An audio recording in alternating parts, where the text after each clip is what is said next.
Okay. So karon ato ang perform ning laboratory 3. So natin provided nga dataset dere. Sa amin na data, strategic goal, select, justify forecasting algorithm, design, interpret forecasting model. So here, na ako'y game mo dere nga runnable lang para diretso-diretso. Then ano na po na ako ang yahang para sa Python, mga extension niya. Kuha na pong gi-download. So kani nga laboratory no, forecasting for decision support. Ito ang kita ang data.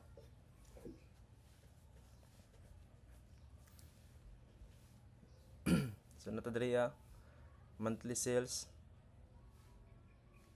Kani nga CSV nag-contain sa monthly sales record with column year, month, sales amount.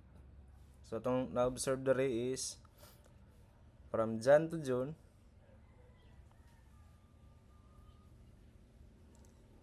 (2022) ug 2023 na siya ay upward trend nga 120k to 70k. Limited sample lang na siya, only sa June ug Jan.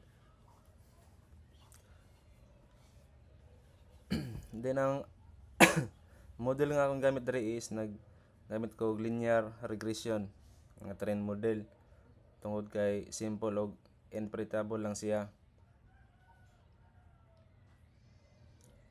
So ato ang i-run ang script no para mas makita gid nato. Namo guni say tawag gani.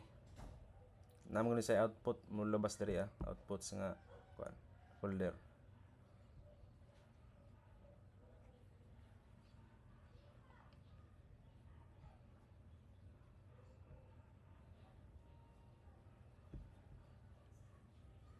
So kita na to dia.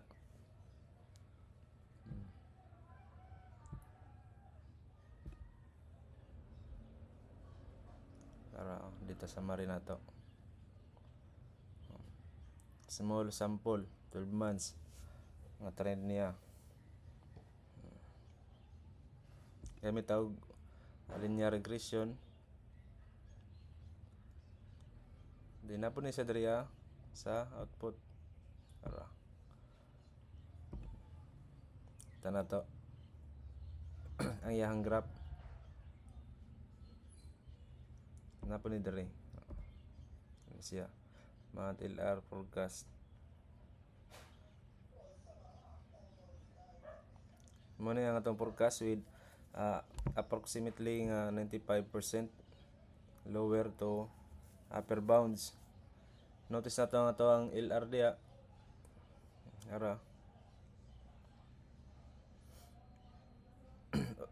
Og halt columns. Similar lang na sila. Para sa kaning dataset. So linear slope.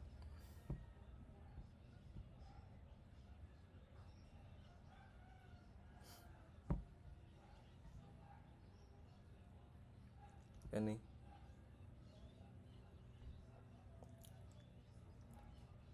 So ang kaning shaded nga bands diri are 95% intervals estimated from in sample nga residuals.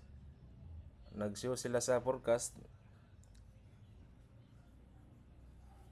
Kani, mo ni siya mga graph na to dia. Mo ni ang result sa atong pag-run. Automatic na siya pati ni CSV.